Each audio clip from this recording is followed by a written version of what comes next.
রাধে রাধে বন্ধুরা, কেমন আছো তোমরা? সবাই নিশ্চয়ই ভালো আছো। আর আজকে হলো শুভ জন্মাষ্টমী। তোমাদের সবাইকে জানাই শুভ জন্মাষ্টমীর প্রীতি ও শুভেচ্ছা। তোমরা সবাই ভালো থাকো, সুস্থ থাকো, সাবধানে থাকো আর খুব ভালোভাবে জন্মাষ্টমী কাটাও। ঈশ্বর তোমাদের সবার মঙ্গল করুক, সেই কামনা করেই ব্লগটা শুরু করছি। আর এখন সকাল 7:10 বাজে।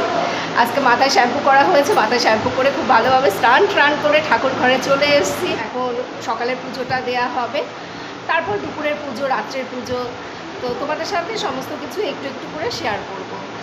এখন সকালের পুজোটা দেই, এখন গোপালকে আর কি ঘুম থেকে তুলে তারপরে ভোগ দেব, বাটার মিষ্টি এগুলো হয়তো ভোগে দেব। তো তোমরা দেখতে থাকো ব্লগটা। আশা করি তোমাদের সবার আজকে আমার এই ব্লগটা দেখতে ভালোই লাগবে, কারণ আমার যারা আর কি বন্ধুরা আছে তারা সবাই ঠাকুরের ভিডিওগুলো দেখতে খুব পছন্দ করে। আমার ঠাকুর ঘরটা বাজারহাটে একদম ভরে গেছে। এই ঠাকুর ঘরটা তো এমনিতেই ছোট, তার মধ্যে ব্যাগ ভর্তি বাজার। এখানে কালকে এই ফলগুলো নিয়ে এসছে। এখানে আছে শসা, বেদানা, আপেল, কলা, একটা বিশাল বড় আম নিয়ে এসছে, লাল রঙের আঙুর। জন্মাষ্টমীর দিন আমাদের বাড়িতে প্রচুর আনন্দ হয়। অনেক কাজ করতে হয় সেটা ঠিকই, কিন্তু সেটা তো ভগবানের জন্যই করি। সবসময় তো নিজেদের জন্যই কাজ করি, কিন্তু আজকের দিনটা ভগবানের জন্য। এই জিনিসগুলো কৃপা আবার কালকে সন্ধ্যের সময় দোকান থেকে নিয়ে এসছে। বেলুন, বাটার, মিষ্টি, তারপরে ক্যাডবেরি, লাড্ডু, তিলের নাড়ুর প্যাকেট। তো এই বাজারগুলোর কথা আমি কিন্তু কৃপাকে বলিনি। ও বাজারে গিয়েছিল বেলুন আনার জন্য, ঠাকুর ঘরটা একটু সাজাবে তাই। আর এগুলো ওর নিজে গোপালের জন্য নিয়ে এসছে। বলে মা সকালবেলা গোপালের ভোগে এগুলো দেবে। এই বছর তো বাজারে ফুলের দাম শুনলে মাথা ঘুরে পড়ে যাওয়ার জোগাড় হয়। ফুলের যা দাম! তো অনেক দিন ধরেই আমার বরকে বলছিলাম জন্মাষ্টমীর দিন তো প্রচুর ফুল লাগবে, তুমি ফুলের ব্যবস্থা করো, কাউকে একটু বলে দিও ফুলের কথা। তো আমার হাজব্যান্ড আজকে ভোরবেলা ঘুম থেকে উঠে পাশের বাড়ির সুইটিকে নিয়ে এই দেখো সবার গাছের ফুল নিয়ে এসছে। আমার আত্মীয় স্বজনদের বাড়ি থেকে নিয়ে এসছে, তারপর আমাদের যারা আর কি পরিচিত বন্ধুবান্ধব রয়েছে তাদের বাড়ি থেকে নিয়ে এসছে।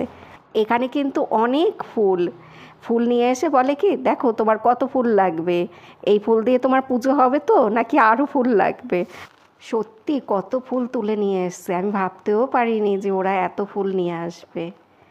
আর এখানে আছে তুলসী পাতা, এগুলো আমার বাড়ির গাছের তুলসী পাতা। সকালবেলায় আমি স্নান করে তুলসী পাতাগুলো তুলে রেখেছি। আজকে অনেকটা বেশি করে তুলসী পাতা তুলে রেখেছি, কারণ আজকে তো পুজোতে অনেক তুলসী পাতা লাগবে। গোপালকে ঘুম থেকে তুলে মুখ ধুয়ে তারপরে ভোগে বাটার, মিষ্টি, লাড্ডু দিলাম। আর এই প্রদীপটা জ্বালিয়ে রাখলাম। আজকে সারাটা দিন এই প্রদীপটা জ্বালানো থাকবে। আজকে গোপালের জন্মদিন তো ওই জন্যই এই প্রদীপটা গোপালের সামনে জ্বালানো থাকবে। তো প্রদীপটা আমি আবার নিচে নামিয়ে রাখলাম, ওখানে রাখলে যদি আবার গোপালের গায়ে তাপ লাগে, সেই জন্য নিচে রাখলাম। তো সকালবেলার পুজোটা হয়ে গেছে, কিন্তু আমি এখনও ঠাকুরকে স্নান করাইনি। আজকে তো অভিষেক করানো হবে, সেটা আমি পরে করব। আগে এখানের একটু কাজগুলো করি। লুচি সুজি করতে হবে, লুচির ময়ানটা দিলাম। আর এখানে দেখো সুজিটাও করে নিয়েছি। গতকালকে মালপোয়া, তালের বড়া, পাটিসাপটা আর একটা কেক বানিয়েছিলাম। আজকে আবার কিছু আইটেম বানানো হবে। একদিনে এত আইটেম করা একটু মুশকিল হয়ে যায়, ওই কারণে কালকে কয়েকটা আইটেম বানিয়ে রেখেছিলাম। কৃপা বলল ও মাখনার পায়েস করবে, আমি ভেবেছিলাম ছানার পায়েস করব। তো কৃপা বলল মাখনার পায়েস করবে গোপালের জন্য। আমাকে বলল মাখনা, কাজু, কিশমিশ এগুলো ঘিয়ের মধ্যে ভেজে রাখতে। আমি এগুলো ভেজে রাখলাম। কৃপা কিন্তু বসে নেই, কৃপা কিন্তু সকাল থেকে আমার সাথে হাতে হাতে অনেক কাজ করছে। ঠাকুর ঘরে বসে ফুলের মালা গাঁথলো, তারপর গোপালকে যে অভিষেক করাবো সেই পঞ্চামৃতর জন্য যা যা লাগবে সেগুলো সব এক জায়গায় করা, তারপরে গোপালের শৃঙ্গারের জিনিসপত্র ওগুলো সব বের করা, সেগুলো সব গুছিয়ে রেখেছে। জন্মাষ্টমীর দিন বাড়িতে আমি কাউকে নেমন্তন্নও করি না, বা বাড়িতে কোনো কীর্তনের অনুষ্ঠানও হয় না। আমরা ঘরোয়াভাবে এইভাবেই জন্মাষ্টমী করি প্রতি বছর। কিন্তু তাও আমাদের বাড়িতে সেদিন এত আনন্দ হয়, সেদিন আমরা এত আনন্দ করি সবাই। আমার হাজব্যান্ড কতবার যে বাজারে গেল, দুদিন ধরে শুধু একটার পর একটা জিনিস নিয়ে আসছে। ও কিছু কিছু জিনিসের কথা না ভুলে যায়, মনে থাকে না। আবার অনেক সময় আমি নিজেও ভুল করি, মানে ও যখন বাজারে যায় ওকে হয়তো দু একটা জিনিসের কথা বলতে আমার খেয়ালই থাকে না, সেই জন্য ওকে বারবার বাজার করতে হয়। আর যতই ওকে আমি ঠাকুরের জিনিসপত্র আনার জন্য বাজারে পাঠাই না কেন, ও কখনো বিরক্ত হয় না, হাসি মুখে বাজার এনে দেবে। আবার বলবে আর কি কি লাগবে তুমি মনে করে বলো, আর কি কিছু আনবো, এটা আনবো ওটা আনবো, এরকম করে বলবে। মাঝে মধ্যে আমিই বিরক্ত হয়ে যাই, আমিই বলি না গোপাল আর কিছু খাবে না, গোপাল এত কিছু খেতে পারবে না। গোপালের জন্য তো কৃপা মাখনার পায়েস করলো, আর এখন বানাচ্ছে সন্দেশ। আমি করতে চেয়েছিলাম মাখনার পায়েসটা, ও ঠাকুর ঘরে ফুলের মালা গাঁথছিল তো, তা আমি বলছিলাম যে আমিই করে নিচ্ছি। ও বলল যে না, ও নিজের হাতে করবে, মানে নিজের হাতে বানিয়ে গোপালকে নিবেদন করবে, এটা আর কি ওর মনের ইচ্ছে। এখন সন্দেশ বানাচ্ছে। কি সন্দেশ বানাচ্ছে বলতে পারবো না, গুঁড়ো দুধ আর লিকুইড দুধ দিয়ে সন্দেশটা বানিয়েছে। তারপরে আবার এর উপরে কাজু কিশমিশ দিল। আমার খুব ভালো লাগছে যে কৃপা নিজের থেকে গোপালের জন্য কিছু বানাচ্ছে, সেটা দেখে আমি খুব খুশি হয়েছি, জানো তো। আমি মনে মনে ভাবছিলাম আমার যখন বয়স হবে, আমি যখন আর এই সমস্ত কাজগুলো করতে পারবো না, তখন কৃপা, অর্জুন ওরাই সমস্ত কিছু সামলাবে, এই নিয়ে আমি একদম নিশ্চিন্ত। কৃপা আরও একটা আইটেম করতে চেয়েছিল, কিন্তু আমি বারণ করলাম। ওকে আমি বকাও দিয়েছিলাম, বললাম যে তুই বারবার শুধু এটা বানাবো ওটা বানাবো করছিস, তো আমার তো মনটা খারাপ লাগে না করতে পারলে। ধরো কৃপাকে যদি আমি এই সন্দেশটা বানাতে না দিতাম, আমার কিন্তু মনটা খারাপ লাগতো। আমি মনে মনে ভাবতাম মেয়েটা গোপালের জন্য সন্দেশ বানাতে চেয়েছে, আমি বারণ করলাম, ওটার জন্য আমার মনটা সারাদিন খচখচ করবে, সেই কথাই কৃপাকে বলছিলাম। আর এই নারকেলের নাড়ু, এই নিয়ে যে কত কিছু হলো। কালকে সকাল থেকে ভাবছি গোপালের জন্য নাড়ু বানাবো। নারকেলটা তো কোরালাম, কিন্তু আমার বর বাজার থেকে আর গুড় নিয়ে আসেনি। বলল যে হ্যাঁ আমি তোমাকে এনে দিচ্ছি। সেই গুড় ও রাতের বেলা নিয়ে আসলো, তো ওই সময় তো আর ঠাকুরের জন্য নাড়ু বানানো হয়নি। নারকেলটা আমি রেখে দিয়েছিলাম, ভাবলাম সকালবেলা ওই নারকেল দিয়ে নাড়ু করে দেব। এবার সকালবেলা দেখছি নারকেলটা নষ্ট হয়ে গেছে। তারপর আবার ওকে বললাম বাজার থেকে একটা নারকেল নিয়ে আসতে। 20 টাকার নারকেল এখন 60 টাকা দাম নিয়েছে। তো সেই নারকেলটা কুড়িয়ে তারপরে গোপালের জন্য এখন নাড়ু বানালাম। এখন গোপালকে অভিষেক করাবো। পঞ্চামৃত করার জন্য যা যা দরকার সেগুলো সব নিয়ে নিয়েছি। এখানে আছে কাঁচা দুধ, ঘি, মধু, চিনি আর টক দই। আজকে তো গোপালের জন্মদিন, খুব আনন্দের একটা দিন, ওই জন্য আমিও সাজুগুজু করেছি। সবসময় তো নাইটি পরেই ঠাকুর পুজো দিই, তো আজকে সুন্দর করে সেজে গুজে ভগবানের পুজো দেব। ভগবান শ্রীকৃষ্ণ সাজগোজ, নাচ গান এগুলো খুবই পছন্দ করে। আমাদের ধর্মে কোথাও লেখা নাই যে মেয়েরা সাজগোজ করতে পারবে না বা নাচ গান করতে পারবে না। হয়তো ভগবান শ্রীকৃষ্ণ আমাদেরকে এটাই বোঝাতে চেয়েছে যে জীবনে তো দুঃখ কষ্ট থাকবেই, তার মধ্যে থেকেও আমাদেরকে নিজেদেরকে ভালো রাখতে হবে, সবাইকে আনন্দের মধ্যে থাকতে হবে। হয়তো ওই কারণেই ভগবান শ্রীকৃষ্ণের নাচ গান সাজগোজ এইসব পছন্দের। এই হলো গোপালের শৃঙ্গারের জিনিসপত্র। রাধা মাধবের জন্য নতুন দুটো মালা রয়েছে, ওই মালা দুটো বৃন্দাবন থেকে আনা হয়েছে। ছোট্ট এই পাগড়িটা দেখো, আমার এত ভালো লাগছে পাগড়িটা দেখতে। এগুলো তো আমি সব কিছু বৃন্দাবন থেকে নিয়ে এসেছিলাম, কিন্তু এই পাগড়িটা এত সুন্দর লাগছিল দেখতে, মনে হচ্ছিল শুধু দেখেই যাই। পাগড়ির মধ্যে যে পাথরগুলো বসানো ছিল সেগুলো খুব চকচক করছিল। এই পাগড়ি আর মালাটা এর আগে গোপালকে কখনো পরানো হয়নি। পিতলের গোপালের মুকুট আর জামাটাও নতুন, কিন্তু গলায় আর কানে যেগুলো পড়েছে সেগুলো নতুন না। পুরী থেকে একটা মুক্তোর সেট আনা হয়েছিল গোপালের জন্য, ভেবেছিলাম সেটাই পরাবো, কিন্তু কৃপা বলল ওই মুক্তোর সেটটা নাকি ভালো লাগছে না এই ড্রেসের সাথে।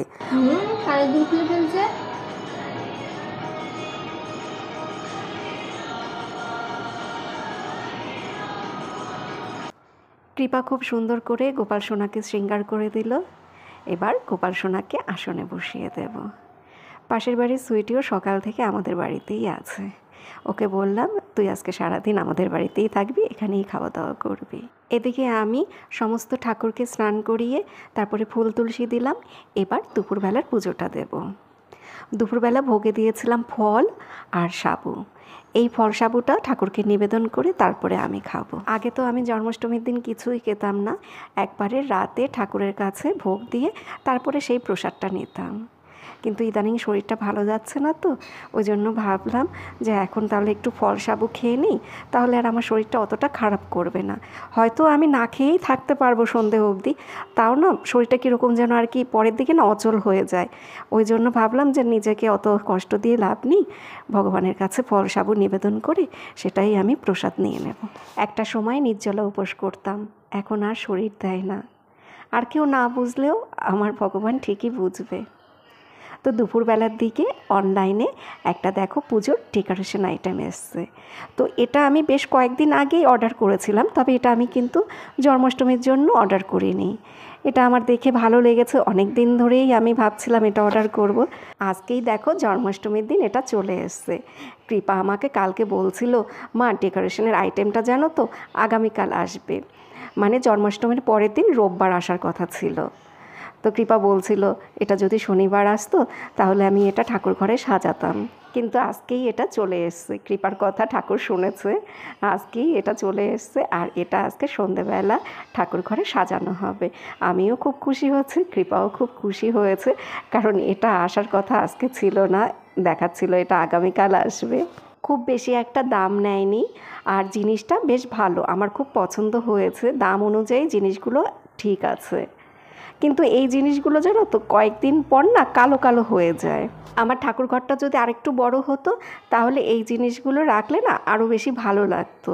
একটু বড় জায়গা হলে এই সমস্ত জিনিস দিয়ে আবার ঘর সাজালে দেখতে ভালো লাগে। গুড ইভিনিং বন্ধুরা, এখন 4:45 বাজে। তো এবার লুচি করতে হবে আর কেকটা বসাতে হবে। কেকের কথা কি কৃপা ভুলেই গেছিস? না, কেকটা বসাতে হবে। কেকটা সকালবেলা বসালেই ভালো হতো, এখন ওইটাও হতে কত সময় লাগবে বলতো। ব্যাটারটা করা হয়ে গেছে সেই সকালেই, তো ভাবলাম যে দুপুরের দিকে করব, মানে এই বিকালের থেকে শুরু করব, কিন্তু আমার তো এখানে আস্তে আস্তে দেরি হয়ে গেল। তাড়াতাড়ি করে কেকটা বসিয়ে দেই। আর কৃপা এখন লুচি হয়েছে, কৃপা শাড়ি পরেছে, শাড়ি টাড়ি পরে একদম রেডি হয়ে এসে এখন লুচি বেলছে, আর আমি লুচিটা ভাজবো। তার আগে কেকটা বসিয়ে দিই। আমার বোন জন্মাষ্টমীর ব্লগগুলো আমার চ্যানেলে দেখে, তো অনেক দিন আগেই আমাকে বলেছিল তোরা জন্মাষ্টমীর দিন অনেক আনন্দ করিস, অনেক কিছু করিস, তো একবার জন্মাষ্টমীর সময় তোদের বাড়িতে থাকবো। ওর অনেক দিনের প্ল্যান যে এইবার জন্মাষ্টমীতে আমাদের বাড়িতে থাকবে, কিন্তু ওর মেয়েটার না খুব শরীর খারাপ, প্রচণ্ড জ্বর, তো ওই জন্য ওরা আসতে পারেনি। তো আজকে একটু জ্বরটা কমেছে, সেজন্য ওরা ওই সন্ধ্যের দিকে আসবে, এসে প্রসাদ খেয়ে আবার বারাসাত চলে যাবে।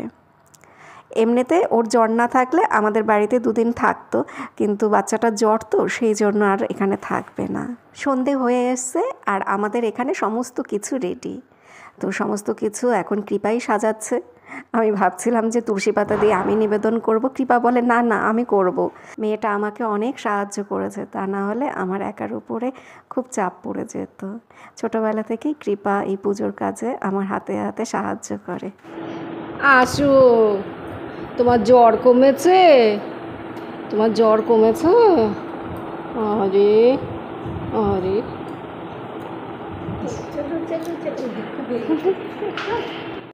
ওই যে আমার বোন এসছে, গালে হাত দিয়ে বসে রয়েছে, দেখছে। ওর আসার কথা ছিল কালকে, ওটা দিবি না? তাহলে ওইটা টেবিলে একটা বাটির মধ্যে করে রেখে দে। কৃপা ফলগুলো বানিয়ে দেবে, তারপরে তুলসী পাতা দেব। কেকটা এখনও ঠান্ডা হয়নি।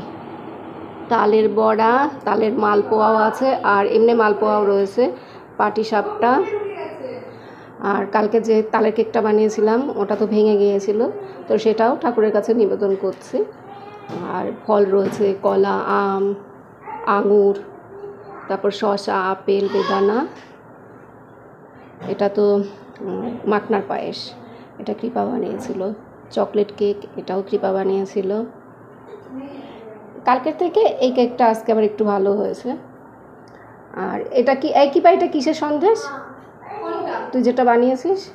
আমি এটা সন্দেশের নাম জানি না, আমি বানিয়েছি আমার তো সন্দেশ। হ্যাঁ, তাহলে কৃপা সন্দেশ। সুজি, তা ক্যাডবেরি, বাটার, লাড্ডু, মাখনা, কাজু, কিশমিশ, মিশ্রি, তারপরে তিলের নাড়ু, নারকেলের নাড়ু, সন্দেশ বিভিন্ন রকমের, রসগোল্লা আর হলো লুচি। তো আজকে আমার এইটুকুই আয়োজন আমার গোপালের জন্য। মা ও প্রদীপগুলো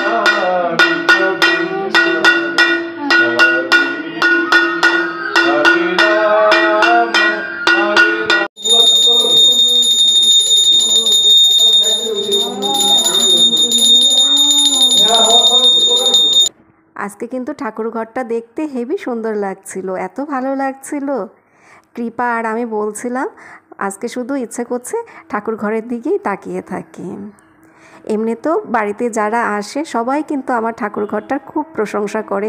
আসলে ভগবান যেখানে থাকবে সেই জায়গাটা তো সবারই ভালো লাগবে। ভগবান জলে থাকুক, গাছতলায় থাকুক, সে যেখানেই থাকুক, তার সৌন্দর্যে সেই জায়গাটা সুসজ্জিত হয়ে যায়। আর যাদের মনে একটু হলেও ভক্তি আছে ভগবানের জন্য, তারা সেই সৌন্দর্যটা উপভোগ করতে পারে। আমি কিন্তু সেটাই বিশ্বাস করি। ভগবানকে প্রসাদ নিবেদন করেছি, এবার সবার বাড়িতে একটু একটু করে প্রসাদ পাঠিয়ে দেব। আগামীকালও কয়েকজনের বাড়িতে প্রসাদ পাঠাতে হবে। এত প্রসাদ তো আর একা একা নিজেরা খাওয়া যায় না। আমি যখনই বাড়িতে কোনো অনুষ্ঠান করি তখনই আমি কাউকে না কাউকে প্রসাদ দিয়ে থাকি। প্রসাদ কখনো একা খেতে নেই, প্রসাদে যাই থাকুক না কেন সেটা সবার সাথে ভাগ করে খেতে হয়। আমার বোনেরা এখনই চলে যাবে, তো ওদেরকে প্রসাদ দিলাম, ওরা এখন প্রসাদ খেয়ে চলে যাচ্ছে। আমার বাবা আবার বোনের মেয়েকে ফোন করেছে, তো সেই সময় ভিডিও করছিলাম। বল আমার জ্বর, আমার জ্বর।